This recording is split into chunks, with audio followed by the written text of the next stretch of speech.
Welcome to Hero Power. I am your host, Avantes, and as always, I am joined by my co-hosts, Zeroshio. What is up, gang? And Versika. It always sounds like you struggle to get that out. I love it. Don't get me wrong. I love it. But it's just like, I feel like it's William Shatner reading it or something. That is actually the goal. It is supposed to be a kind of a William Shatner spinoff. Okay, That pause for effect. What is up, gang? You achieve it. All right, guys. We have a great show lined up for you guys today, but before we get into all of that, I don't know about you guys, but my weekend was a little rough. I lost a transmission in a vehicle and didn't get to do as much as I'd like. I did, however, get my pool table out of storage and put together in the new house, so I was pretty excited about that. I can't wait to pass out on the pool table like we did in high school. No, you're 3 of what you were in high school now, so no. It's true. So, Versika, how was your weekend? It was good. I actually spent this weekend playing a lot of Heroes of the Storm, catching up on Season 2 of Stranger Things, and watching HTC, which, by the way, if you missed the finals of the Western Clash, it was so good. I gotta go back and watch that. The last map, Zealots took Dignitas, who was the favorite to win, and they expected Zealots to be a 2-and-out. Zealots took them to a final game. It was on Towers of Doom, and I actually thought they had it. It went all the way down to single-digit tower shots. At one point, Dig was leading 20 tower shots to 6, and they took them all the way. It was phenomenal. The last 2 fights were probably some of the best Heroes of the Storm I've seen. It was fantastic. Nice. All right, well, that covers everybody, so we're going to move on now to... for those of you listening on iTunes, this is your gratuitous self-promotion warning. Feel free to skip ahead 30 seconds. Zeroshio, go. 30 seconds? No, maybe like 2 or 3 minutes. Okay, so I didn't do much this weekend, but with the new ladder resets, and we'll talk more about that in the news, I was actually able to get up to rank 1 pretty quickly, which is my short-term goal. So I'm at least a rank floor next month. Did a little playing with some decks for tournaments and stuff that I'm in, and I'm back to 2, but I think I can push for Legend. In our season for the Hero Power Rangers is over in THL Sylvanas League. Unfortunately, we did not make the playoffs. However, for the pod people on my RAG League team with other podcast personalities like Chris Plummer from 1600 Dust and Dyrus Bear and Ridiculous Hat from Coin Concede, we qualified for the playoffs. So we are starting our playoffs season this week, and I play Blue Spartan, our friend from Atlanta, who joined us at DreamHack. So that was an exciting turn of events. I'll be playing him this weekend, and hopefully going to the next level of the playoffs. And then I was able to compete in another patron tournament, like we have our patron tournaments. If you want to be a patron over at patreon.com/hero power, you can be part of those quarterly tournaments. But we kind of got the idea from another show called Hearth Coach.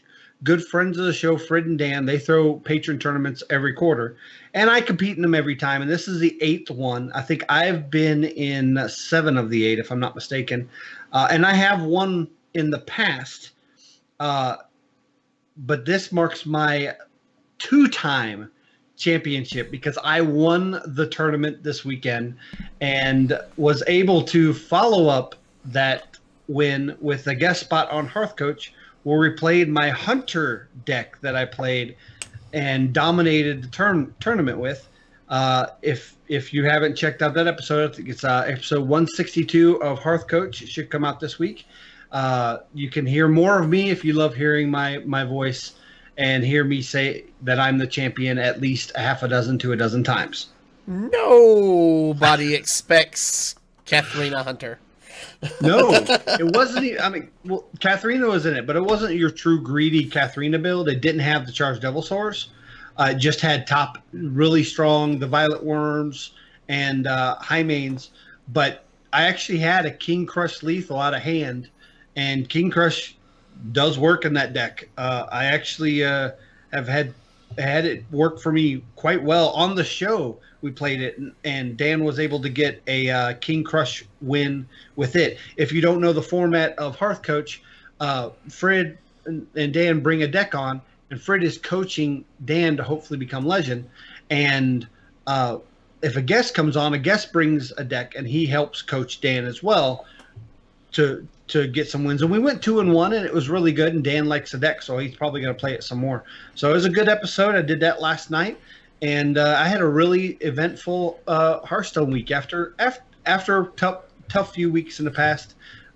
Things are looking good and things are fun.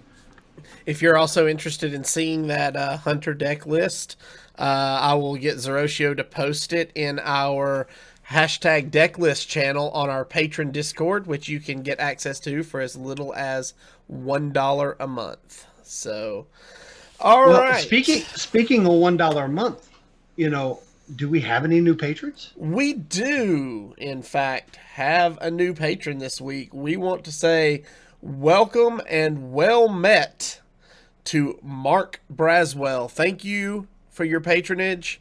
It's greatly appreciated. You are helping to support the show and grow the community, and we greatly appreciate it. Welcome to Discord. That's right. Welcome to the Discord. Also, we do have an email this week from a listener. It says, "Hi guys, I just want to congratulate you for the show. All of you do a great job. Avantes is one of the best hosts out there. The show runs very smoothly, and I'm sure he's the main cause of that." And that's the end of the email. So, wait, no, sorry. It says, "Perhaps I follow the same information sources as Zeroshio, and we might have a similar play style, because I tend to agree with his opinion and plays most of the time. It's because I'm right. Because I'm right most of the time." He says, "This means I often disagree with Rasika. However, we must learn to respect other points of view and be open to listening to their arguments. I recall sometimes when I have initially thought of a comment by Rasika as something totally crazy, but then jump to his camp after listening to the rest of his reasoning. The same happens with the play portion of the show. I learn from Rasika's input, given that it challenges my natural play style. I'm subscribed to more Hearthstone podcasts than I can listen to, but yours is the only one I never miss. Keep it up, Lou J." Well, there's one thing you can say about me, and that is that I am an acquired taste. Oh, I thought you were going to go with crazy, because, yeah, I totally agree with you. That's part of an acquired taste, right? No, thank you for the email, Lou J. We greatly appreciate it. So, all right, let's talk about the news. Okay, the first most important news that we have on our list is that I won the Patron Hearth Coach Patron 8 tournament. So now I haven't had a chance to listen to Hearth Coach yet. How many times did you tell them you were going to mention it on the show tonight? I don't know how many times I told them I was going to mention it, but I know how many times I mentioned it on their show. And that's their show. And so, I think I lost count about 8 or 9. So I received a message today saying, or asking me if I would take a drink for every time you mentioned it on the show tonight, and I absolutely refused. Yeah. I was like, no, good. No, not gonna happen. No alcohol poisoning here, guys. All right, so let's talk about these ladder changes Zeroshio mentioned a few minutes ago. March is we're about a week into the month of March. And March 1 brought us the much anticipated ladder changes that we had talked about recently. Did it though? So when it Oh, it launched, changed. We just couldn't play with it. yeah, they changed the ladder so much they just took the rungs completely out. It's like, No, it's like no that rungs Christmas. in this ladder. It's like that Christmas present your parents couldn't figure out how to wrap. So you know what it is. But you have to sit there and look at it for weeks. Yeah. So if Well, you've not weeks. But if you've days. not been playing in the last week and don't know what's going on, March 1 saw the new changes come out. This caused a unexpected issue in the ranked ladder play where players were not getting the proper ranks they should have been after the reset. Some players were getting up to 5 stars for every win that they had and were jumping up quickly. This forced Team 5 to shut down ranked play for about 24 hours, give or take, while they tried to address what was wrong and apply hot fixes. They were able to do this. I feel like they were able to do this fairly quickly, and props to them for being able to address it and get it fixed in such a timely manner. Now, that said, everybody missed a full day of ladder, and for this, Team 5 will be compensating all players with 3 packs of Kobolds and Catacombs. They will be sent to your gift icon, your gift notification in the Battle.net client. So they won't show up in game until you claim them. So keep an eye out in the Battle.net client, the top right corner beside your name, you'll see a little package appear, and with a little dot beside it, you can click on that to reclaim your packs. Now, if you are a mobile-only player and don't have a client, I've had a lot of people complain about this and say it's not fair. There is a way for you to claim your gift. I wouldn't check it every single day. Wait until you hear people are getting their gifts. I'm sure you'll hear it on Twitter. And once people are getting the gifts, go to Battle.net, log into your Battle.net account, and if you click on your Battle.net account name on the drop-down, there'll be an option for claim gifts. And if you have any gifts, they will be in there. So if you're a mobile user and you can do that from your phone, you can still claim your gift through the Battle.net website. Yep. So there you go. Also, because of this, because of the issues they had on March 1st, they were forced to cancel their Year of the Raven Q&A that was supposed to take place last Friday, March the 2nd. As of now, they have not announced a new date or time for this. I'm sure we will hear something from them soon.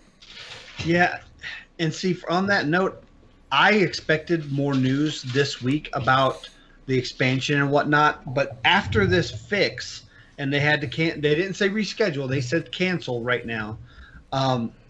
Cancel the Q&A. I expected more information this week. However, there were some other small buggy issues with the ladder, especially in the legend ranks. And because of that, they've been working on those fixes. And I think they just pushed a hot fix out yesterday. So it's probably, were probably still some issues with the rank system that they were working on. And that takes precedence. I really got to commend Team 5 for setting everything back. If we have to push announcements back a week, and maybe reveal the cards twice the cards in half the time, that it's more important that our players have a good environment to play in now than giving information about the new set. Yeah. All right. So, with all that said, I'm sure we'll hear something soon. There was a pretty funny little tweet on Twitter between members of Team 5.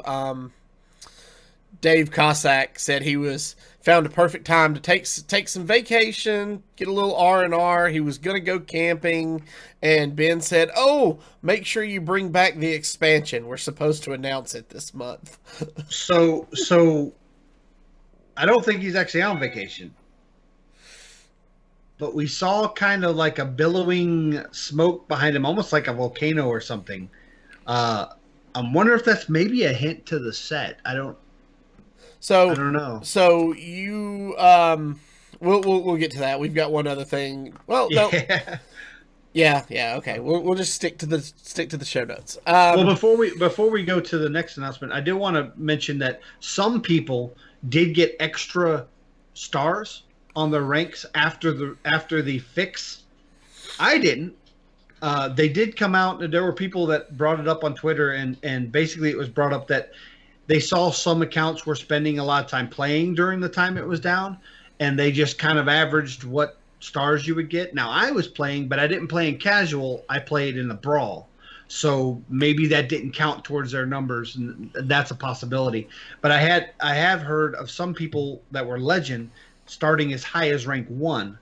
I know one of our patrons in I think the Asia region, he started at rank 1.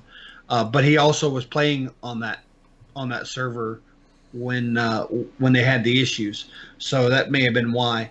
But it's good to see that it's all working out, and we should be good for next season. And hopefully we won't have any hiccups with the ranks. Now, the problem with the legend rank was legend players were being matched against anybody in the pool. So people like rank 9 were playing legend players. Now, it wasn't a problem with people in the pool, so it was just a small amount of people affected because I think at the time only a couple hundred were in legend. But those players had a chance to play people of all ranks. But they have since hot fixed that. So if you played on the ladder and happened to play somebody at legend rank when you shouldn't have, that will not happen anymore. Yeah. So, all right. Yesterday, we got a designer insight, excuse me, video about upcoming arena changes from Chris Zierhut of Team 5. He's the lead systems designer, and he announced some upcoming changes, including each arena pick in a draft will feature 3 cards of relatively equal power level, but different rarities. Picks 10, 20, and picks 1, 10, 20, and 30 will continue to have a guaranteed rare or better. And the increased chance to see cards from the most recent expansion has been temporarily disabled. Also, and I think we talked about this briefly after BlizzCon, but the new arena cards that were voted on at BlizzCon by crowd consensus cheer are being added into the arena with update 10.4 for a limited time. So we're going to see a pool of 9 new cards, 1 for each class, come into the game that are only available during arena. And I think it's going to be a blast. So yeah, I'm excited for that. Yeah. Rasika, thoughts? This doesn't matter to me at all. So during the Arena Brawliseum, I was over on my EU account, and I went through my first draft, and I want to say I got the opportunity to draft 1 epic, and they were all 3 bad. Not even like remotely worth putting in the deck that I was running. Mm-hmm. So I was just like, you know what? This is just the way Arena and I just don't get along. So I was just like, this was a waste of time. I popped in, retired it immediately, and just moved along. Awesome. Well, I for one am excited about this change. I do play Arena, not to the level that I play Constructed, but I've been working really hard on managing my tilt and managing my pacing of how I play Hearthstone, have more quality games instead of quantity. And it helped me get Legend last month, and it's helping me this month. And I take breaks from ranked play by going into Arena occasionally. And while I have frustration with Arena sometimes, these changes are positive to me. Now, there are some people in the community that say, well, I like that that I'll have a chance to pick between 3 strong cards. That gives me good diversity, but I don't want to have to pick between 3 bad cards. So they're really worried that they're going to have more choices between 3 weak cards than 3 strong cards. And for that, I just have to say, trust these designers. They've obviously been doing work to try to make things better. Obviously, they've made some mistakes in the past, but they've corrected them or adjusted. And hopefully they weight it properly. And if they don't, the community will let them know, especially on Reddit, and they'll hopefully make a change to it or a hot fix if the weights don't seem strong enough. I'm sure they have great internal testing for Arena. It's one of those environments that they can test pretty strongly within the closed doors. It's not like a ranked ladder system where you're worried about different metas you can't see. With Arena, you're getting kind of, there isn't really Arena meta. It's all about just the draft. So I trust that they're going to do good with this, and I can't wait. Now, they didn't put a date on 10.4. Hopefully we get some word on when 10.4 is coming out, because that'll probably be when we'll start seeing some of the information for the new set pushed to client. Yeah. All right. So we also have a little bit of speculation, as we like to do every time there's a set getting ready to drop. Now, we talked a little bit about this last week or week before, when we all kind of made our guess as to what we might be seeing out of the next expansion. Zeroshio, why don't you tell us a little bit about what the quote speculation might be? So I heard through a pretty reliable source. I'm actually part of the Regis Kilbin community. He's a YouTuber and a streamer, and somebody in his community was able to get information that the ScenarianCircle.com was recently purchased by Blizzard as a domain, which could be anything. You know, we've seen domains purchased a year ahead of time for totally other projects that never happened or happened later from other games. But it is currently being held by GoDaddy, and I checked that myself. It is being held by GoDaddy. Now, when you try to, I did a little bit of my sleuthing, and I tried doing my pingings and lookups and all that stuff, and it is a pingable address with an IP address. It's currently being managed and monitored by Google. So Google is actually holding it. You don't go to a GoDaddy site anymore, which that's something they've changed in the past, so people didn't track these type of things. So it could be, it could not be. It's kind of speculation at this point. But with the Cenarian Circle, that kind of steers towards the idea of the Emerald Nightmare, Emerald Dream, Druids. I think Druid is going to be a big focus. Obviously, we're getting a new Druid hero portrait, and Druid arguably is losing the largest chunk of their meta of all the classes in the rotation in Jades. A lot of the classes are losing key cards, but in my opinion and in a lot of the community's opinion, Druid seems to be the one that is going to need the most gaps filled in their decks to make up for the loss that's happening with the Year of the Raven coming along. So, what are your guys' thoughts on that? Go ahead, Rasika. I don't want to say I disagree with that, because I think you're right that the Druid is losing what is considered its main archetype, which is the Jade. I'm going to go out and say that I think there have always been more viable Druid decks that would fit in the meta, but why play them when Jade was so powerful? So it's kind of one of those things where I don't really think that I don't really think Druid is going to be in the dire straits that everyone thinks it will. It'll give everyone the opportunity to start looking at other cards. But I will say that Druid has been sort of the same thing, just kind of rehashed over and over and over. So a little bit of new blood, maybe a few different mechanics to put into Druid to kind of give it more of an identity. Like right now, it gains armor like a warrior, or it runs over you like a zoo. I don't know. It's a little different feeling, I guess, for the zoo, but it's still ultimately spread wide. Cast a spell that gives all of them a little bit of extra attack and run over your opponent. It would be nice for Druid to get something that is a little more Druid flavored, but you can't really cater an entire set just to Druid. I mean, those cards have to filter into the other classes. So I don't think it's going to be as Druid focused as everybody thinks it will. I think you get to see a lot of neat Druid heroes talked about, and I think you're going to get to see Night Elves and Taurens shine.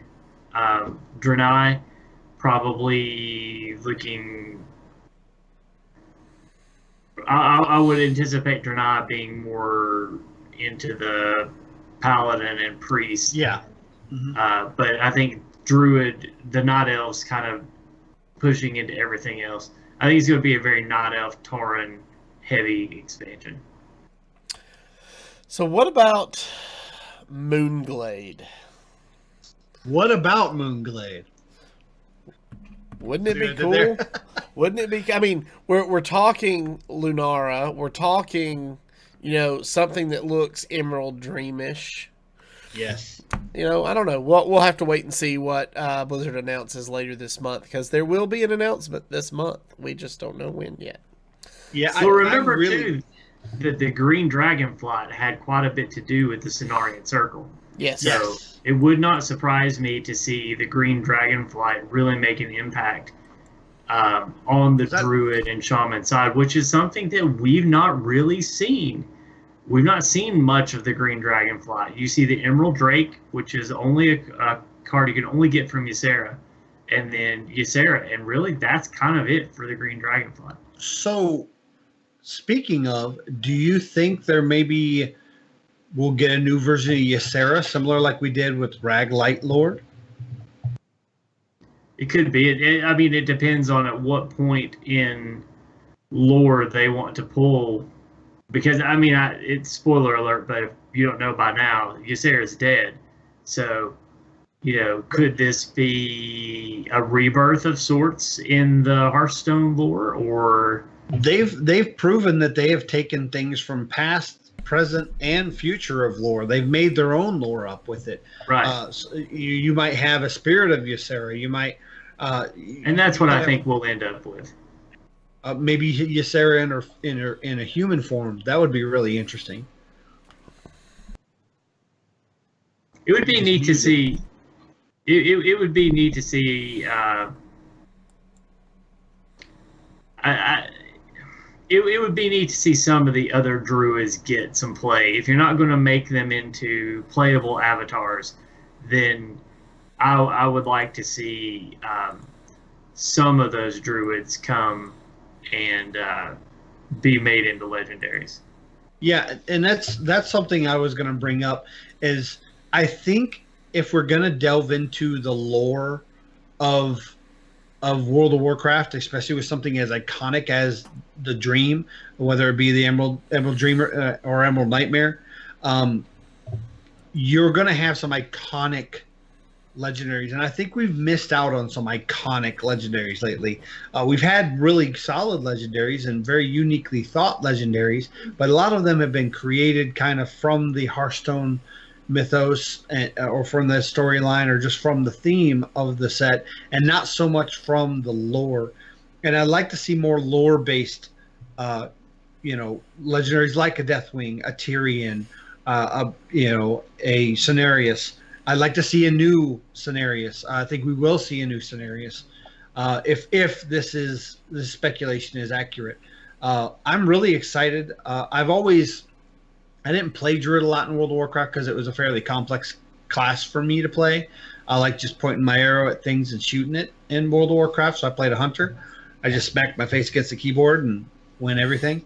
But I really loved seeing the diversity of Druid, and I hope they add some more diversity to Druid in this new set. If it is indeed a set that's themed around the Cenarian Circle. Now, just because it's Cenarian Circle doesn't mean it's going to be a Druid expansion. It might have a lot of Druid feel to it, but I think again, the Cenarian Circle had a lot of enemies. They also had a lot of allies.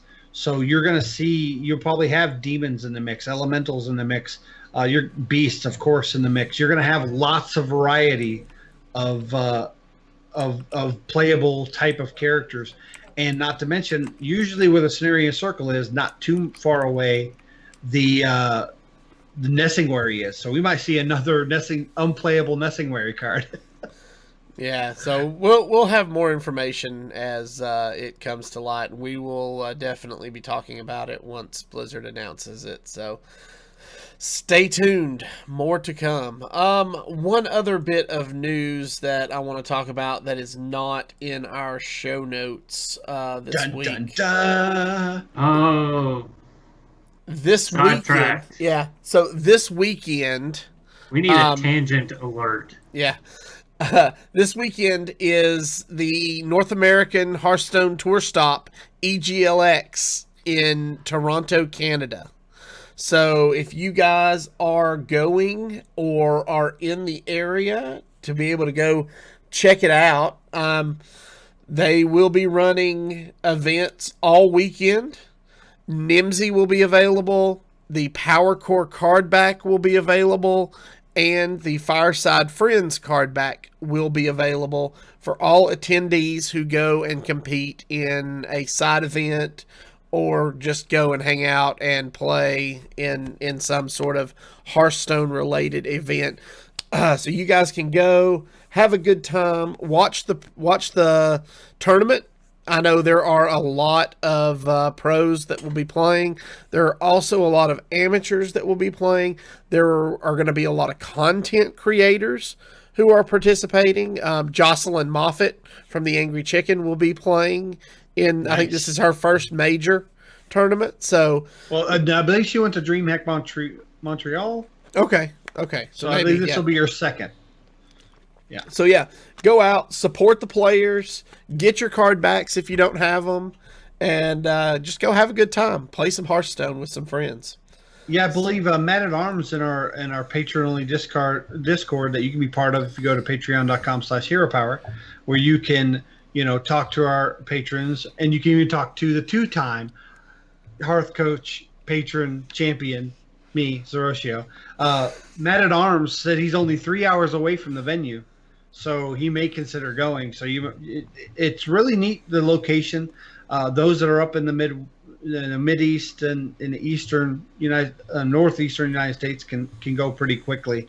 Also, and kind of sidetracking off show notes, the Wild Open finals for the Americas just ended a couple hours ago, and I didn't get to watch all of it, but I know Jab ended up qualifying, and that guy was fun to watch. He's very animated. It's his first time ever competing at this level, and it was fun to watch the Wild tournament. So I believe you can go to twitch.tv/playhearthstone, check out the VODs of the Wild tournament. If you ever played when Hearthstone first came out, you'll see a lot of nostalgic cards, and it's just really fun play. It makes me want to play in Wild more often. Yeah. All right. With all of that said, this week's Tavern Brawl is a repeat of the very first Tavern Brawl we ever had, Showdown at Blackrock Mountain. So the 2 epic bosses of Blackrock are settling things once and for all with your help. Is this the 4th time? I think so. Yeah, this is the 3rd or 4th time you play as either Ragnaros or Nefarian. But more importantly, it's the very first Tavern Brawl that ever came out. Mm-hmm. So it's Now, you're not going to see a bunch of new cards because they have their cards in there. Now, you will in Discover Effects and a few other things. And it reminded me that we have a card model for neutral spells. When you play, I know when you play, was it Ragnaros? He has some neutral spells that he has. Yep. And that could be introduced in future expansions. I had forgotten. 4 armor, draw 2 cards, I think is one. So there is an actual model for the spell, for the neutral spell. Now, I don't ever remember seeing it when I played as him. I might have seen it played against me, but I had never really seen it while I was playing him. So it may have been there. But it's neat to see that that's in place, and we may eventually see neutral spells. I know it's been something that people have talked about every set. Is this a set we get neutral spells? Is this a set we get neutral spells? So other than spells that are generated by neutral effects, so it's kind of neat to see this in there. I was a one and done with it. Played Rag 1, which tends to be now. Is the consensus that Nefarian's better than Rag? This argument goes back. Yeah, I think the consensus is Nefarian is better because I think he starts with extra mana. Starts with 4 mana, I think. Yeah, but see, every time I play Rag, I just tear him to pieces. So I like Rag better than Nefarian.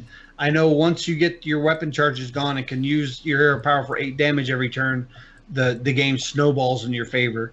It's getting a handle on the first 4 or 5 turns that's difficult for Rag, but I just bullied my opponent this last time, and maybe I'll play it some more and see if I can get maybe a bad Rag.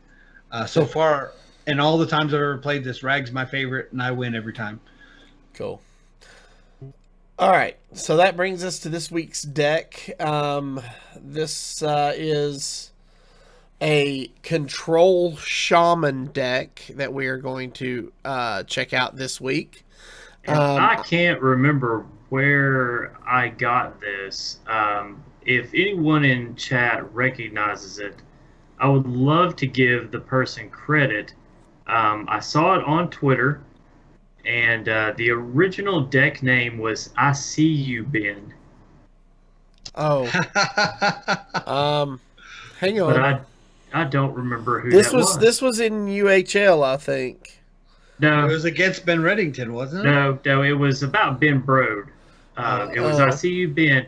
I will tell you that I found it on February 23rd, searching through my Twitter feed at 11:36 a.m. But my screenshot cut off the name. So when I went back to try and find who made the deck, I couldn't find it. Gotcha. Okay. Well, I know Control Shaman's been getting a little popular before we go into this deck because one of the newer patrons over at Hearth Coach ended up playing I believe it was a Control style Shaman. His name is Dwangerous. In that tournament this weekend that I won, becoming the 2-time champion of. He played a Control style Shaman and did really, really, really well. He went up 2-0 against Blake Hall, who's no slouch, and Blake Hall had to reverse sweep him. And Dwangerous did it on the back of Control Shaman. So Control Shaman is viable. And I'm interested in playing this deck or watching you play this deck. Yeah, I am too. So I'm going to go over the deck list real quick, and then I'll let Rasika kind of talk about how it plays a little bit.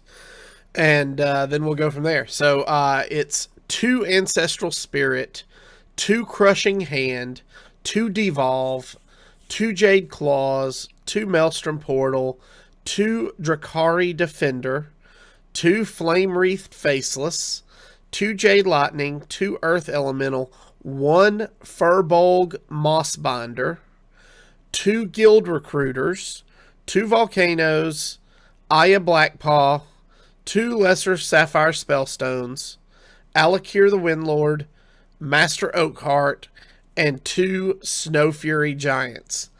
Fun fact, I actually only had 1 Lesser Sapphire Spellstone prior to crafting this deck, so I had to spend 100 dust to craft a second one.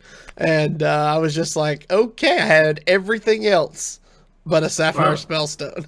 I wish you would have called me before you did that, because in the version that I'm currently playing on ladder, which is not the version we're playing tonight, um, but the version I'm playing on ladder right now, I actually took one of the spell stones out. Okay, what did you replace it with? Just curious, out of curiosity. I actually ended up having a little bit of problem in the early game clearing out troublesome minions like a Steward of Darkshire or a Murloc War Leader. So I actually took one Sapphire Spellstone and Alakir the Windlord out and replaced them with 2 hexes. Okay. That's fair. And I've also, in some of these Control Shaman builds, I've seen Lightning Bolt actually coming back in. But basically, it's the same thing. In those early turns, when they're untimely, 3/3 drops on the board that affects the board dramatically, you can clear it with just 1 mana and still have room to do other things like try to get a Taunt Totem or put up a Jade Claws. So that I like the Hex. Hex is viable, especially in the meta that is, Priest and Warlock. You really have lots of things to hex. Yeah. So, Rasika, tell us a little bit about the point of the deck and how it plays. Well, the deck revolves around Guild Recruiter. And if you're not familiar with Guild Recruiter, Guild Recruiter is a 5-mana neutral card, and it basically it allows you to cheat a bit another minion out on the board. So when it comes into play, you recruit a minion that costs 4 or less. In this deck, that allows you to cheat out the Drakari Defender, or the Flame Wreath Faceless, and those are really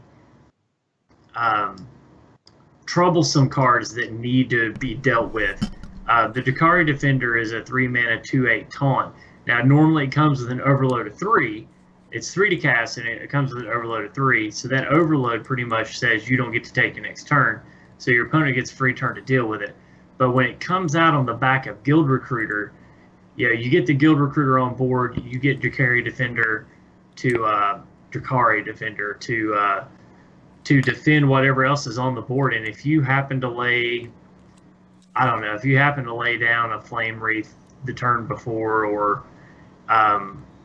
if you had something else that you were able to protect, then it really does make a difference. I was shocked at how big a difference getting a Drakari Defender off of Guild Recruiter made once I put out the Flame Wreath Faceless, because if you can hide your Flame Wreath behind it, you just get such insane value. Usually I found myself taking 21 points worth of health or 14 points in a minion out before they were able to deal with the Flame Wreath. What really feels bad, though, is later on, because Master Oakheart kind of does the same thing. Its battle cry is you recruit a 1, 2, and 3 attack minion. So it can also pull the Drakari Defender. It can also pull Alakir the Windlord. My problem was that most of the time I drew Alakir before I drew Master Oakheart. So this combo is a little harder to pull off than you would think. And it really feels bad when Oakheart pulls your Furbolg Mossbinder, which when you first look at it, you think, oh, it's a 5 mana cost for a 1/1. But you get to turn a friendly minion into a 6/6 elemental. So what I like to do is I'll play the Guild Recruiter to cheat out my minion, and then the very next turn I will play the Furbolg Mossbinder onto the Guild Recruiter and make a 6/6 elemental with it. Okay. And then usually after that, I'll follow it up with a Lesser Sapphire Spellstone, and I will make a copy of said 6/6 elemental. Gotcha. Okay. And the whole time you're using this, you're overloading, because you're a shaman. You're going to overload, and eventually you'll be able to start finishing the game off with your Snow Fury Giants. And someone forgot to put their cell phone on. Silence. So I don't know what you're talking about. we have a question in chat from Ramasi. He says, if you remove Alakir, wouldn't you also remove Oakheart? Yes and no. The thing about Oakheart is he does pull the defenders out if you haven't already drawn them. Taunt is very big in this deck. So aside from your Earth Elementals, Drakari defenders are really your only way of living. Now, granted, he's turn 9. Chances are, if you live to turn 9, you're not being pressured much. But he has actually made a difference late in the game. You could make a case for pulling out Alakir and Master Oakheart if you want to put in your hexes. But one of the things I found is that just leaving him in, it did okay. I think if I were to put something else in besides Master Oakheart, I keep mispronouncing that card. After taking out Alakir, is I would probably put in something like a fire elemental or something, just to give you that little bit of extra targetable damage. And then you've got the 6/5 body on the board. But really, your Earth Elementals do most of the heavy lifting. It's got the old combo of putting Ancestral Spirit onto an Earth Elemental. If you're able to really maximize your Spellstone and save it for the opportune moment, I've had as many as 4 Earth Elementals on the board. And if you copy the Earth Elemental while it has the Ancestral Spirit on it, it does copy the Ancestral Spirit with it. It's pretty nice. Okay, cool. We also had another comment in chat from Carrie. Says, no Geist, baby rage. Yeah, so the other thing about this deck, and it is sort of the unsung hero, is I was really surprised at how versatile and useful Crushing Hand ended up being. And it's a card that I've not really used much since it came out, just because I feel like the overload of 3 and straight up losing that turn in this meta. So for the people who may not know, is brutal. Crushing Hand is a 2-mana spell, deal 8 damage to a minion, overload 3. Right.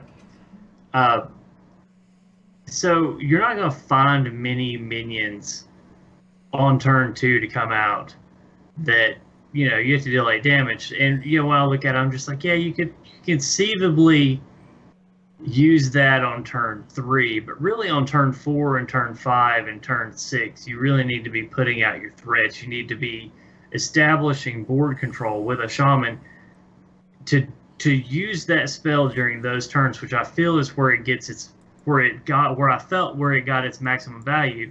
It seemed like it would be detrimental to the overall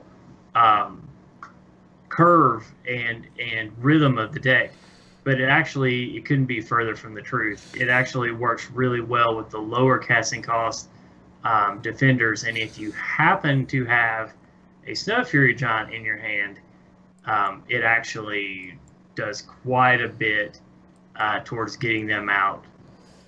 It's not as detrimental as I originally thought it would I'm be. just saying, it never hurts to have a 2-mana deal 8 damage spell in your hand in an environment with a deck like OTK Priest that can go Radiant Elemental, Power Word Shield, pass. That's true. One of the things the deck doesn't feature, and the reason why I ended up putting Hex in, is it doesn't have a silence in it. So when looking at the deck, and the reason why I didn't play it originally, is I feel like silence is important right now, and I may be overvaluing it. But I think the prevalence of Spellbreaker speaks to this, and Shaman has one of the best silence cards in the game in Earthshock. Mm-hmm. So not having Hex or Earthshock or Spellbreaker in the deck seemed like a miss to me. But when I tried playing around with putting all three of those cards in different phases and different scenarios, I couldn't quite seem to get them to work the right way unless I took out some of the higher casting cost spells for the hexes. And that was the only one where I started seeing some success. Okay, cool. Well, I am looking forward to seeing this deck played. I have not gotten to play it yet, so I'm not familiar with it. So I'm looking forward to learning right along with all of our viewers. Important to note, it does not feature any evolve in any shape or form, and it doesn't feature any healing in any shape or form. Yes. Wow. Okay. So should be interesting. So, all right. Well, with all of that said, does anybody have any last thoughts they want to throw out there before we move on to the play portion this week? Besides you, Zeroshio. We already know what your last thought is. Two-time champion. No. I just wanted to give a shout out to all the Hearth Coach patrons that I beat to become the two-time Hearth Coach patron champion. There it is. There it is. All right. Actually, I did also want to. I wanted to say a small word. I wanted to thank Ferris Biscuit for putting on a great first season of United Hearthstone League, and for all the other participants that played with me in that first season. I had a blast. I think the league was very successful. The amount of camaraderie and just positive vibe, it was something really special to be part of, and I don't think it could have gone better. So kudos to Ferris for putting together a great season, and I've kind of gotten to see some of the stuff that he has planned for season 2, and it's really cool, and I'm really excited to see where he takes this. I feel like it's got the wheels to go quite the distance. Yes, I agree. And I just want to point out that we are creeping with the addition of our new patron this week. We are creeping ever closer to our next goal, which, if you are not familiar, at the $150 mark, we have heard from you guys. We listen to the feedback, and quite a few of you have mentioned that you would like to see some Hero Power swag. So if we reach that $150 a month tier on Patreon, we are already in talks with some people behind the scenes about making that happen. And we would love to see, be able to give you guys what you want and put some Hero Power t-shirts and some other swag out there. So if you are on the fence or are thinking about it, come hang out with us in Discord for as little as $1 a month, or for $5 a month. You also will get the ability to participate in our quarterly patron tournaments. And we owe our patrons a giveaway, gentlemen. And we do. I was so busy dealing with my car breaking down this weekend, I completely forgot. So next week, I promise, we will have a giveaway. We will be giving away a $20 Battle.net card to one lucky patron who backs us at the $5 level or more. So get in there. We've got lots of great things planned, lots of cool stuff coming up this year, and we'd love for you to be a part of our community. So, and I want to piggyback on that real quick. We have obviously the merch store is our $150 goal. We have ideas for other goals that are going to both give back to the community as well as increase the quality of our show.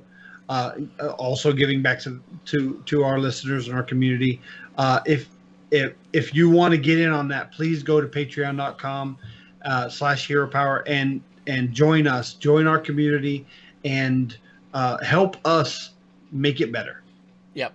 All right, guys, if you are joining us on Twitch or YouTube, stay tuned for the live play portion of our show.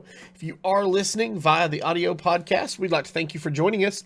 Remember, you can follow us on Twitter at HeroPower_cast. You can find all of our past episodes on YouTube at youtube.com/ECMMOGamers or on our website at HeroPowerHS.com.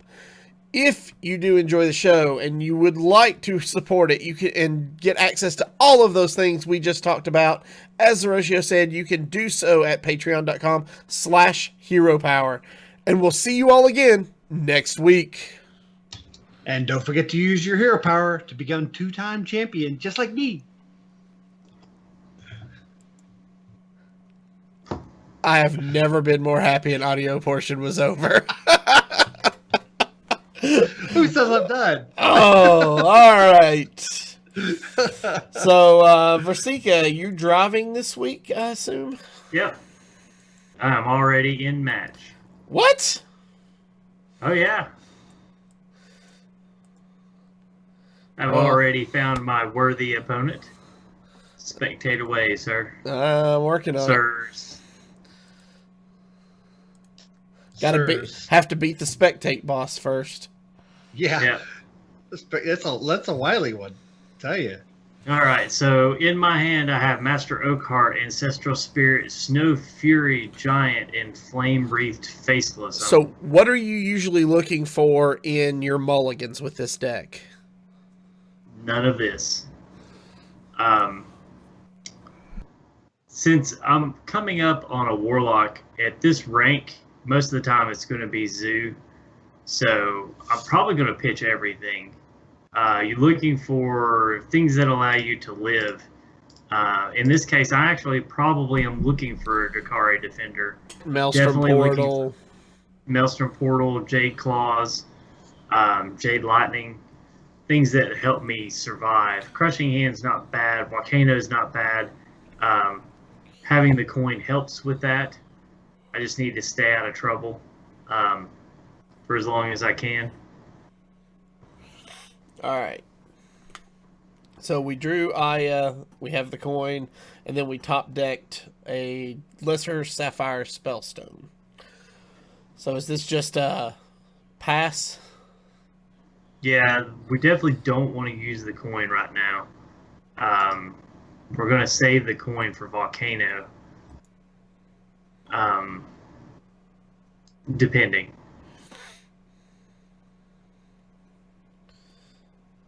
Oh, there's a Kobold. So looking a lot like aggro. Yeah, it's definitely Zoo. Devolve with Mistress on the board isn't desirable, so... I don't think this is Zoo with Mistress. I think this is going to be Cube Lock. Okay. But the play's still the same early. I hope you're right. Cube Lock actually... Yeah, because Mistress isn't ran in the Zoo decks that I've seen. I run it in mine. Yeah, I do. I do. I bet you do. I mean, I don't disagree with that. I do so much damage to myself. Having her in there helps. Is there any merit to coining out Faceless? I think there is. Because we don't really have a turn 5 play other than, or turn 4 play, right? Well, we don't have a turn 4 play, and turn 5 play, we're not going to want to turn the Flame Wreathed into a 6/6 elemental. So we don't really have a turn 5 play either. The Overload onto the Crystal, it gets us only 1 away. So yeah. It also creates something for him to throw things into. Yes. So I like it.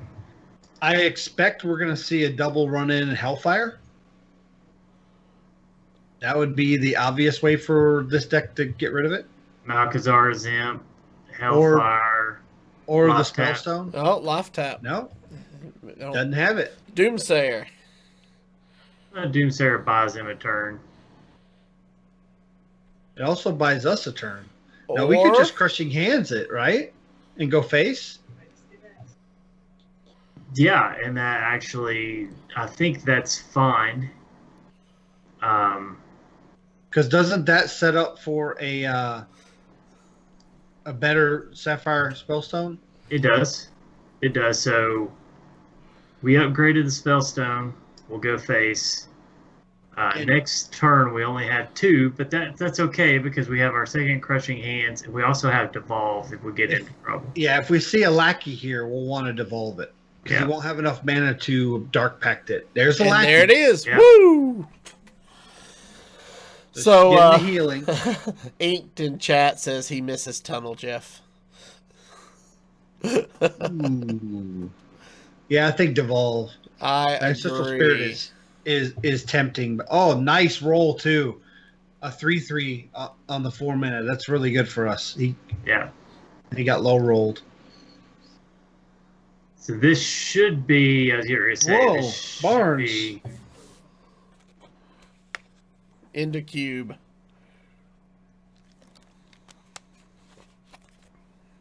And that's okay because this takes us straight into Guild Recruiter. Ooh. So, yeah, Guild Recruiter. Yeah. So if we Guild Recruit a Faceless, and he can't clear it, we got Sapphire Spellstone next turn. Right, and if we get anything else, we've got the Furbolg Mossbinder. Yep. Sure. If they don't clear it. Yeah, I like Guild Recruiter here. I mean, a Drakari Defender wouldn't be bad either. Well, and that's what we got.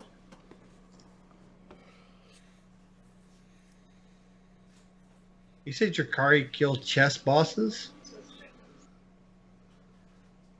I've never heard that emote. The voice. So Spellstone? Siphon Soul. Yeah, he's going to double trade.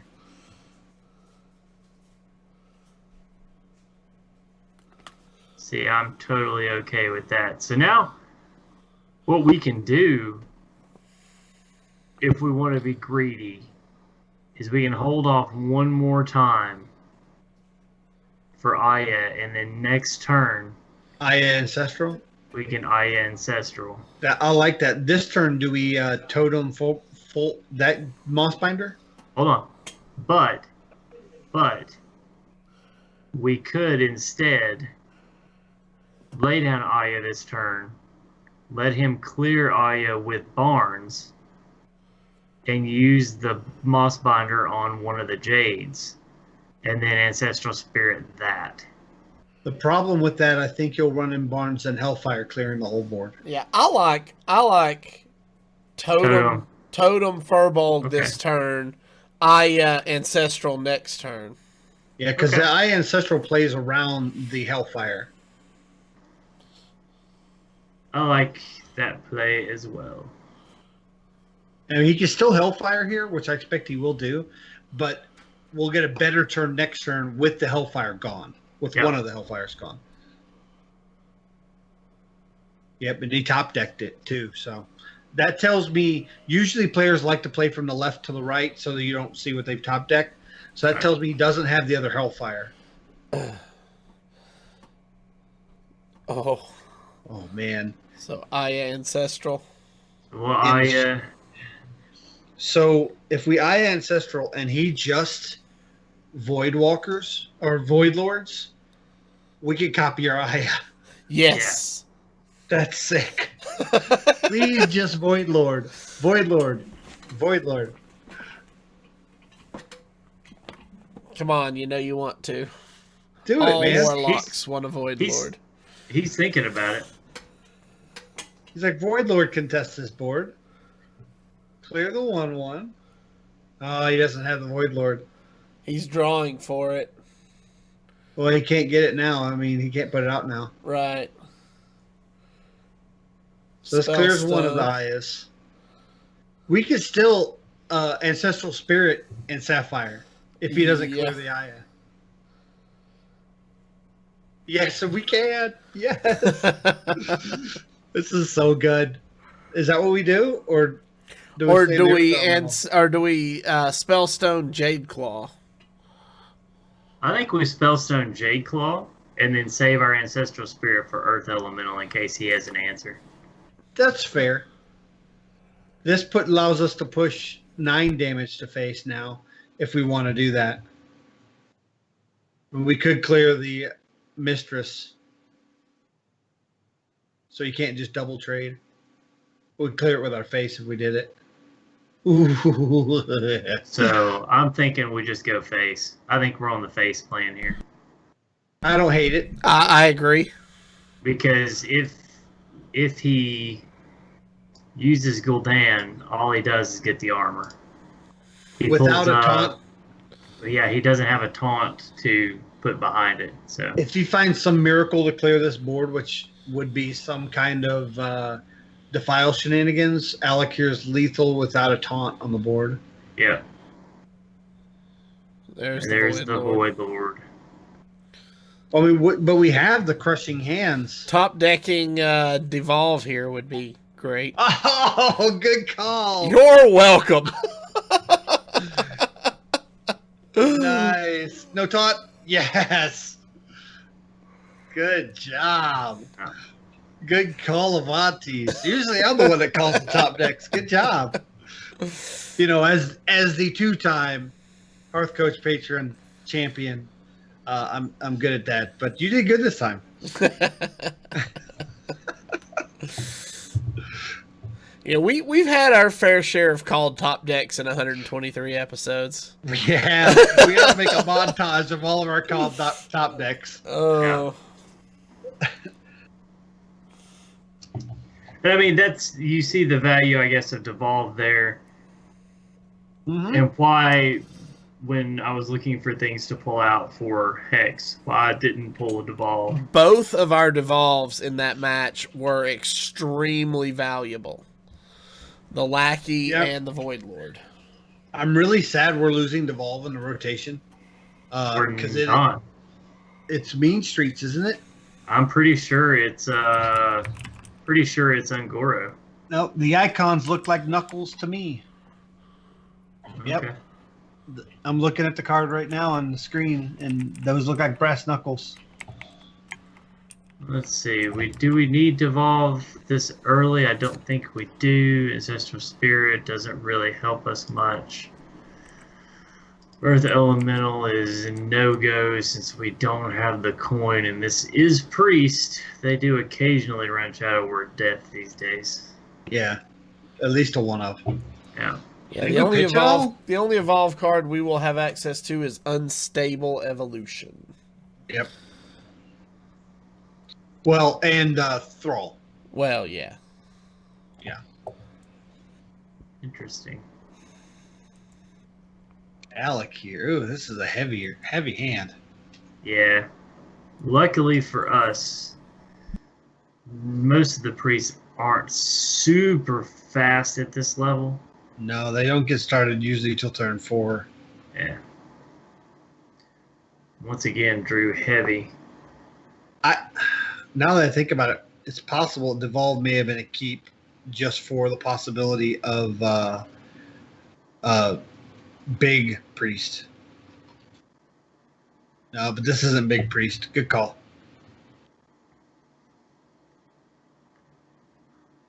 So basically, we are just hanging out one more turn, Yeah.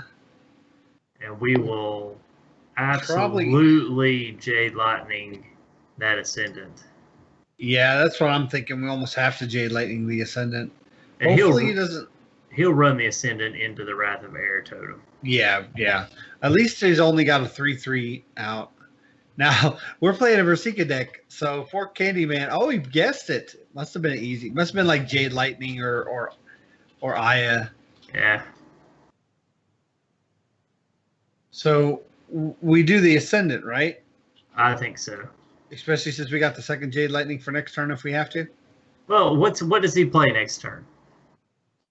So what is his turn 4 play? It's going to be either Radiant Elemental, which I'm not super scared of, Dustbreaker clears the Ascendant, so I don't think he'll play that. Another Dustbreaker, maybe. Maybe the 3/4 Rorschach Talon, Cleric. Talon guy. Talon Priest. That could be problematic. If we Jade Lightning is 2/2 now, if he Talon Priest, we can just Crushing Hands whatever he Talon the 4/4, right? We can. I'd like to Guild Recruiter on 5, but sometimes you don't always get what you want. So I still think this is the best play. I mean, we'll take 4 to the Dome, but I think we need to take the Shadow Ascendant while we can. I agree with you. I like Drake. That would have been a bad thing to get buffed. Yeah. Luckily for us, he went to trade. So we drew a Drakari Defender, so I feel like that raises our Recruiter, chances of getting... Yeah. Yeah, there's a 66% chance we pull a Flame Wreath Faceless here. Yep. I like it. Say we go for it, and we get one. Nice. With the Spellstone in our hand, not that I think it'll live. No, he should trade this down. Easily. Yeah.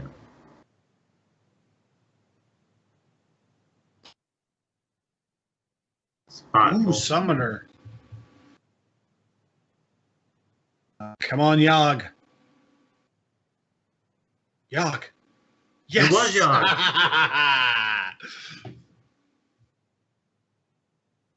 Is he not going to... We are just on point tonight. Well, that... Well, we don't want to devolve Yogg, but... No.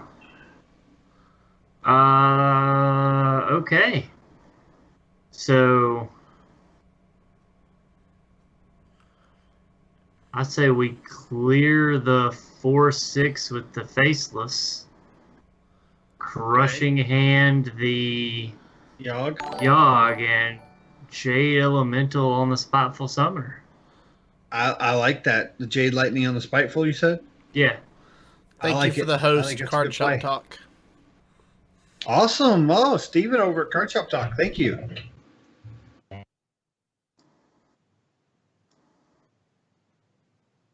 All right, so now if he wants to trade in the Glimmer Root onto the Faceless, he doesn't have anything. But this also makes our board ripe for Duskbreaker. Yeah. But I think he has another Spiteful Summoner. So I see the trade in the second Spiteful. The heal doesn't help you. Unless he's trading the 2/2. He's... Oh, okay. It is Duskbreaker. Okay. So the Drakari Defender keeps us pretty overloaded, but challenges the board.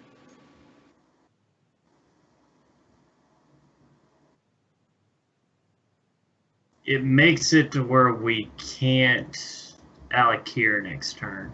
That's true. We could just Totem Devolve, and we'll give him a 3 mana and a 2 mana. We could just Hero Power Pass, and Alakir will trade into both of those next turn, barring any shenanigans. Yeah, that's what I'm thinking. Is I'd almost rather lure him into not being able to deal with the Alakir immediately.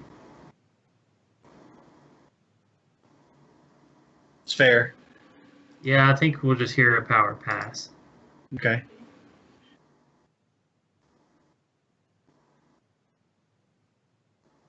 So with what we've cast so far, he might not put us on. He might put us on Evolve still. That kind of hurts.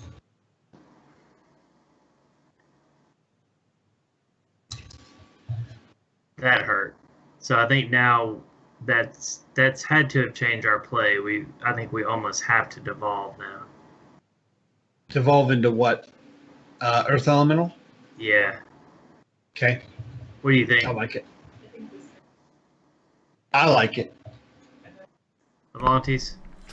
Yeah, no, I think that is, given what else we have, I think that's probably the best play at the moment. Oh, Good that is a roll. nice. Very nice Nice. Oh, roll. we are nailing the devolve rolls tonight. A 3-mana 3/2. That's 2-mana we- 1/1. Nuts. We have maxed one of our spell stones, and we have taken the other one into stage 2. Problem is we won't be able to use spellstone next turn.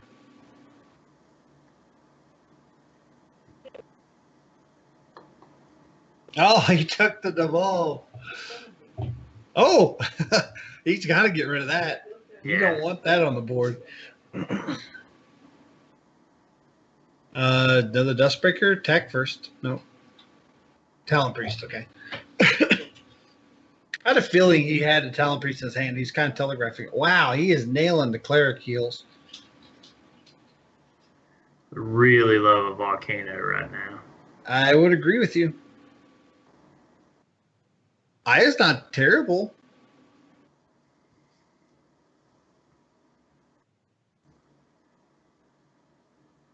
She's You'd have to not, clear it. but she dies so easily. Yeah, she dies so easily, but we're going to get 7/7 worth of stats off of her on top of her 6/3. So she's going to come out with a 3/3 and then drop a 4/4. So can they clear her?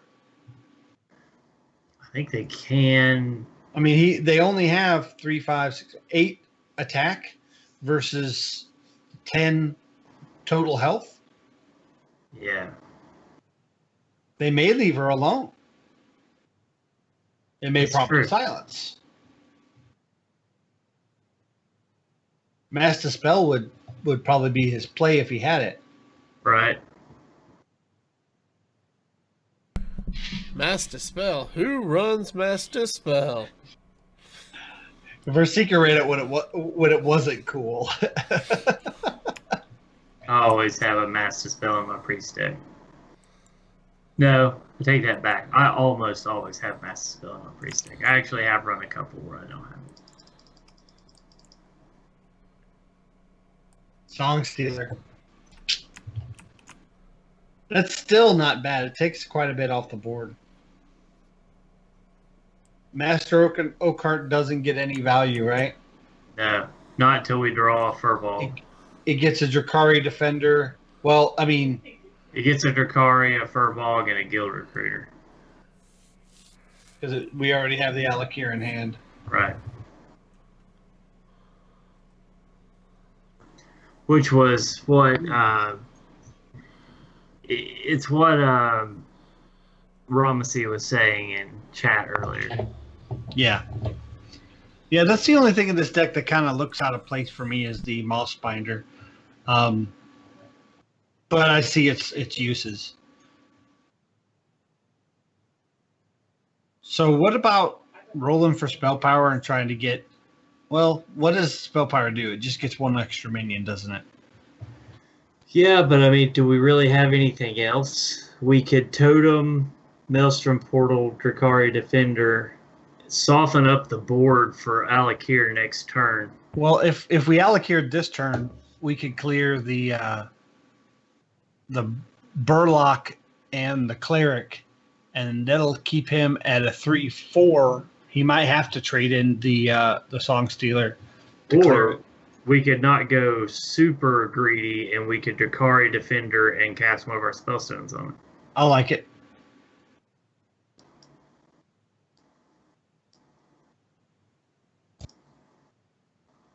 Which that maxed out the other spellstone, Yeah. which we can do it again if we have to next turn. If we have one of these alive, which he's probably going to Shadowward Horror.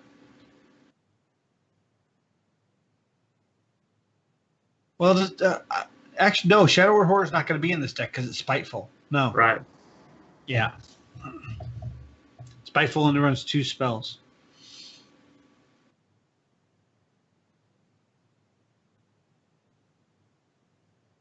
There's nothing here he wants to mind control. Oh, but he might get mind control. If a mind control hits one of these, that's actually not very bad for us. Got free from Amber.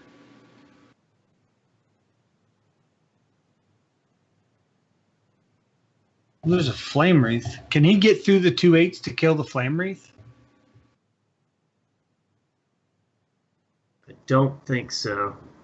As a matter of fact, we can trade 2 Jakaris into the 1/3s, Maelstrom to clear them, raising the chance that he can't get through these taunts. Put Faceless behind it to Spellstone it next turn.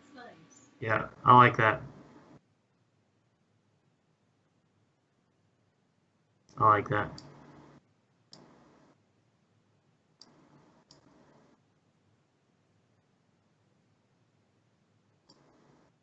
I'd say roll Patches, but he's not cool anymore. Lifesteal.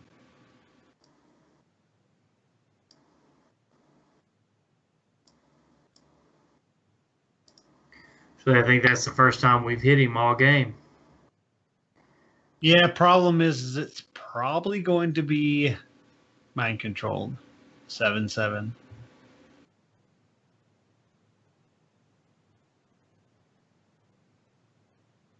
He That's can't really. I was going to say that's all he gets to cast. Yeah. I mean, at the end of the turn, he might get a mind control off of the Archivist, but I don't suspect. I mean, That's a 1 in 5. Oh, well, he may clear one of these. Ooh, that's a big one. Yeah, lucky roll. Yeah, that's pretty brutal. If he gets, I mean, at least the Faceless and the 1/1 clear it. yeah, if he gets mind control off the Archivist, it'll take the 1/1. You could take a 2/7, but that would be the 1/1 would be nice. And he's going to get it off because he's cast both of the Free from Ambers, hasn't he? No, one of the Free from Ambers still in the deck. That's right. It was used off the Spiteful. Ooh, Boogie Monster. Ooh. So that's what we Spellstone, right? Oh, yeah.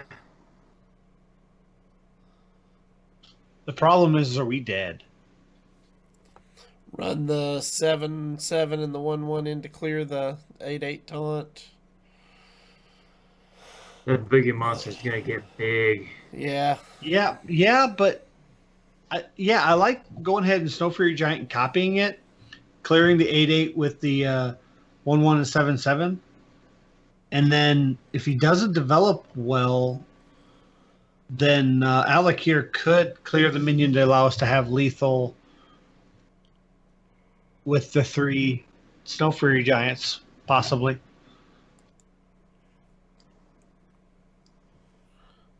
It's slim.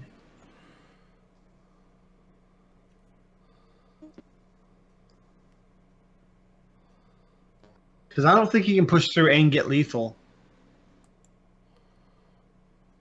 I don't think he can either. Because if he hits the 2/1 with the 1/5, which he's going to, Alakir takes down a 1-shot. But if he heals... You have to heal for 1, but not if he mind controls one of them. It doesn't matter. If he doesn't mind control one of them, then we still have lethal. Well, now both of the Free from Ambers have been cast out of the deck. So yeah, so he will mind control 1. That's right. Yeah, he will mind control 1, but that's what, 24, 27 with Alakir. So yeah, we're gonna be 1 off lethal. Yeah, but the Archivist will cast a second mind control if it's in the grab deck. another one. And it is, yeah. Oh, that was fun though. That was a really topsy turvy. Yeah, there's nothing we can do. No. Would have been nice to have gotten that volcano early. Yeah, show we got it at least. It would have been nice to gotten the volcano at all.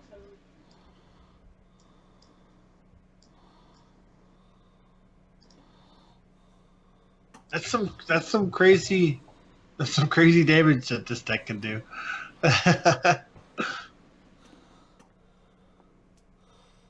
Candyman, I like your style.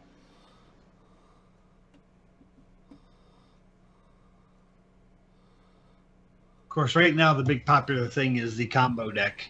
I'm actually running Carrie's version of it. It's pretty good.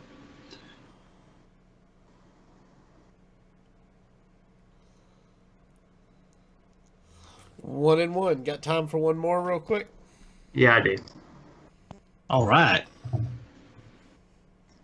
Let's take this down to the final game, like I did when I won the championship for the second time over at Hearth Coach, the Patron 8 tournament. We have always played Control Shaman into a mostly aggro meta. It's nice to have something that's not so aggro. I mean, Spiteful's, I call it mid-range. A lot of people say it's control, but it doesn't have control elements. Booty Warrior. Yeah. We are facing the Booty Warrior. Playing a mage, not even a warrior. Yeah. So, normally I would pitch the Flame Wreath back to increase my value from Guild Recruiter. But with Secret Mage having the amount of gas that it has, I'm tempted to keep it. Well, it will absorb an explosive runes. If he even has an explosive runes out.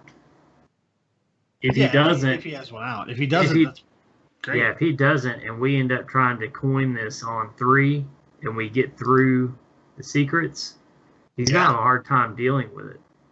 Now, if we're going to coin this on 3, we can't J-Claws on 2. Yeah, you're exactly right. But you're not going to J-Claws on 2 anyway. That's well, just hero power on 2. Yeah. Well, we might J-Claws if he throws out the sorcerers. Oh, there's the Arcanologist. Yeah. There wasn't... I mean, was there any doubt that this was... Secret Mage? No. Secret Mage, no. I mean, it still doesn't have to be Secret Mage because Archivist is in just about every mage build right now, but I think, now it's Secret Mage, definitely.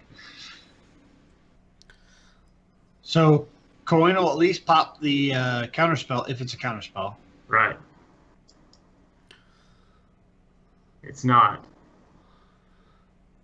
So, now, do you Flame Wreath or do you Jade Lightning? I think we might. I think with Jade Lightning. Yeah, I was going to say Jade Lightning because Flame Wreath's going to put it into a 7-1 and it can just be hero powered. I mean, now I think we Flame Wreath Ancestral Spirit. Yeah, I agree. And Now since we don't counterspell. really, I was going to say, since we don't really have a turn 4 play, a turn 5 play, then I think we go ahead and Jade Claws here. I like Jade Claws, hero power, clear off the 2/3. Yeah. Leave a 2/2.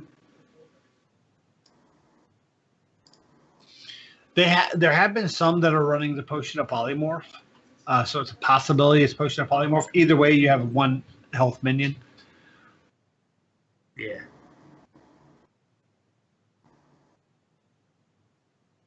Well, we can clear this up. Well, Drakari Defenders absorbs the runes really well. But it overloads us. Yeah, with the Snow Fury Giant in hand, I'm not super opposed to that. But I don't have a Spellstone. That's true. I've got most of my Overload cards in hand. I don't have a Spellstone to use them with, which is not desirable. So what do you think? Do we think we devolve to pop the counterspell so it doesn't hit the Ancestral Spirit off the Flame Wreath next turn? Yeah, I think we almost have to. So clear this, hero power, devolve? Yeah, because, we really don't get a lot of value out of devolve. No, we don't. No. Because you don't really even want to devolve a Crystal Runner because it turns a 6-mana 5/5 into a 5-mana. Right.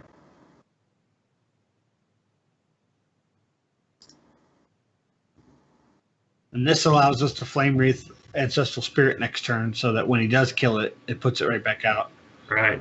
Unless he As long casts as he- another secret. Yeah. And here it comes.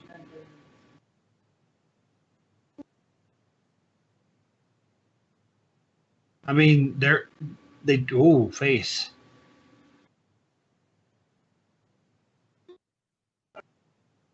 So if we do the Flame Wreath Ancestral Spirit turn and it gets counterspelled, he'll clear it, probably hero power it, but then we have Volcano for next turn, which he'll probably, with as many secrets as he's cast, have possibly even a double Crystal Runner turn. He can't clear it with the hero power because he didn't take out my healing stream totem. Oh, that's right. That's right. Good call. So he'll have to run a minion into it. So would it be better to put him out or the Drakari Defender? That'll put the Drakari Defender at a 2/3. What we could do is we could Flame Wreath and we could Jade Claws and clear the lackey, forcing him to use the valet. Don't hate it. Yep, we knew that was coming.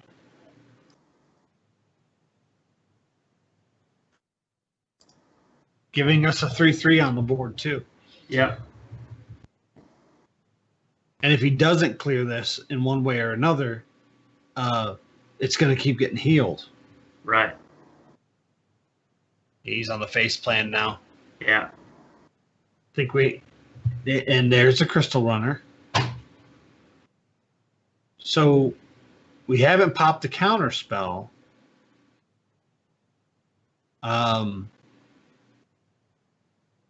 How much is on the 5, 8, 9, 10, 11, 12, 13? We could Ancestral Spirit the 3/3, which will probably get counterspelled, and then no, we can't. We're overloaded. We can't Volcano. But we can Crushing Hands the Crystal Runner since really that's his biggest thing in the deck anyway. Ancestral Spirit to pop, and then Crushing Hands, and then run the 3/3 into the other 3/3. Yep.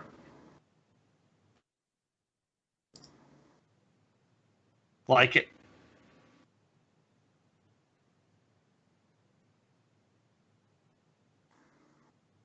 And then this next turn, we lay down the Drakari Defender and this Giant.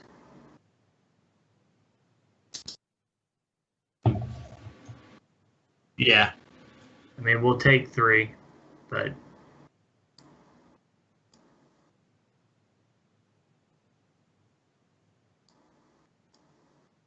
this isn't bad. He'll have to run. Puts us a little dangerously low. yeah, but he already used the Firelands portal. The problem I'm worried about is Pyroblast next turn. Yeah. Oh. Oh no, that's fake. I thought he was pinging it. So I think we definitely Guild Recruiter here. Yeah, I think so. I'd almost rather see a Defender than a Flame Wreath Faceless. I was going to say, or do we just not chance it at all and just go ahead and go Earth Elemental?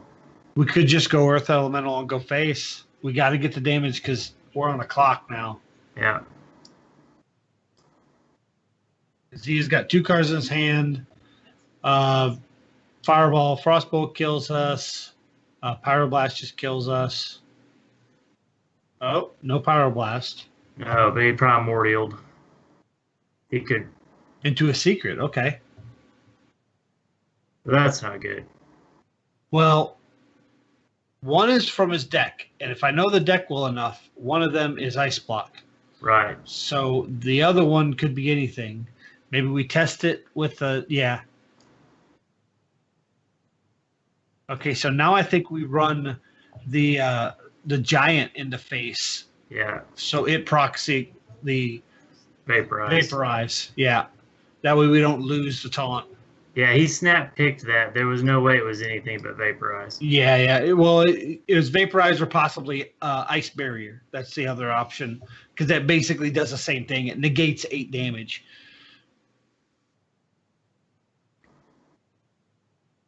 Well, there's a fireball. So we're not in a bad spot. And he's out of cards for the moment.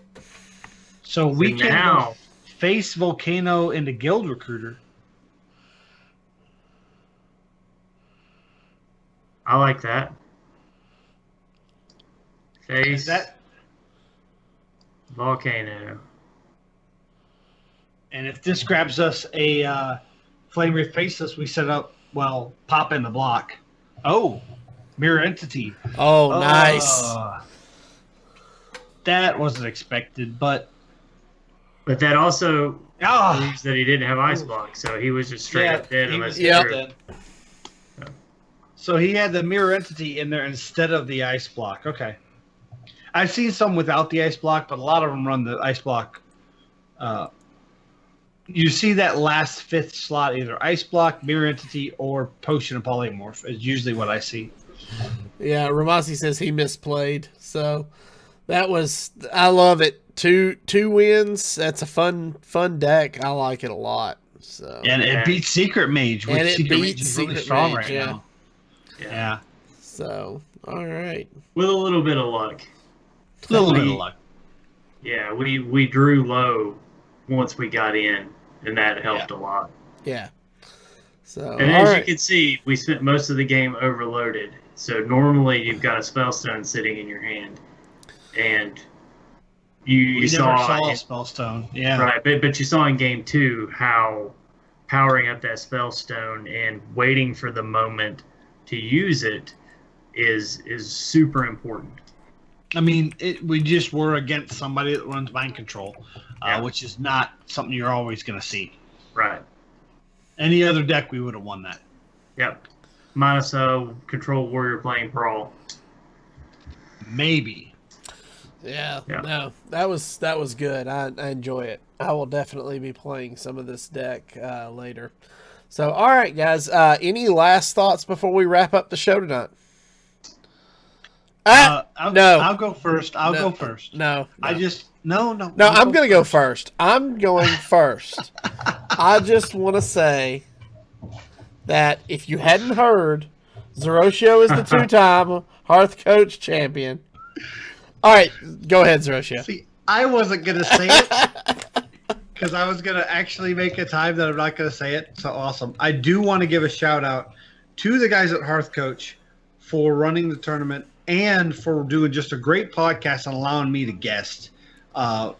Those guys they do great things. Dan and Fred always have their brains turning in the community. They have some great ideas for content in the future. I know me and Dan are talking about some ideas to possibly do some projects together. If you're not checking out Hearth Coach, definitely check them out. They're on iTunes. You check them out on Twitter. Hearthcoach.net's their website. Give them a support. Give them a follow. They're a great part of the community. Okay, so real quick, remember that this deck was originally called I See You Ben, and hopefully, I'll be able to find out who actually put that deck out there, and when I do, we'll put it in the show notes. There you go. So what is what's that mean? I see you, Ben. Is it because Ben Brode made a mention of the style of Shaman, or? Yeah, I want to say that it was Guild Recruiter and Oakenheart, and really like using those two neutral cards to someone's advantage.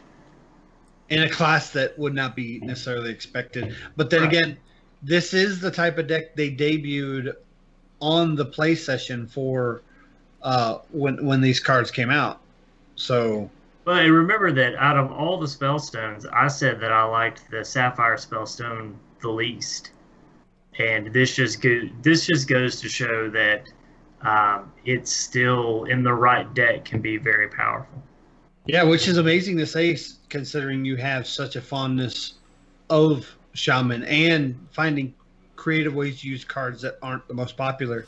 For you to give it a thumbs down means that your initial thoughts on it were not just subpar, but way below that. Right, and it's mostly because of its cost, and you could see there were a couple of times where it was awkward, especially when I had two of them sitting in my hand, because I think it's, if I'm not mistaken, it's the most expensive of the spellstones. There's one other 7 cost, if I'm not The priest one also Yeah. costs 7. Yeah, and it's easier, I think. Well, you don't have to overload. Right, to navigate, because you have to walk that fine line of overloading properly. So yeah, when this set came out, the meta was very fast. So the nerfs to Patches and Corridor Creeper and Bone Mare helped slow the meta down enough to where now cards like Jasper Spells or like the Spellstone, Lesser Sapphire Spellstone, are actually a little more viable. So, okay, cool. Well, guys, that's gonna do it for us this week. If you have any questions or comments about the show, please email us at heropowerpodcast@gmail.com. If you haven't done so already, hit that subscribe button on YouTube. Or give us a follow on Twitch to be alerted when we go live. And for more details about our Patreon goals and our Patreon rewards that we talked about earlier during the audio portion of the show, you can find all of that over at patreon.com/heropower. And until next week, good gaming. Bye, guys.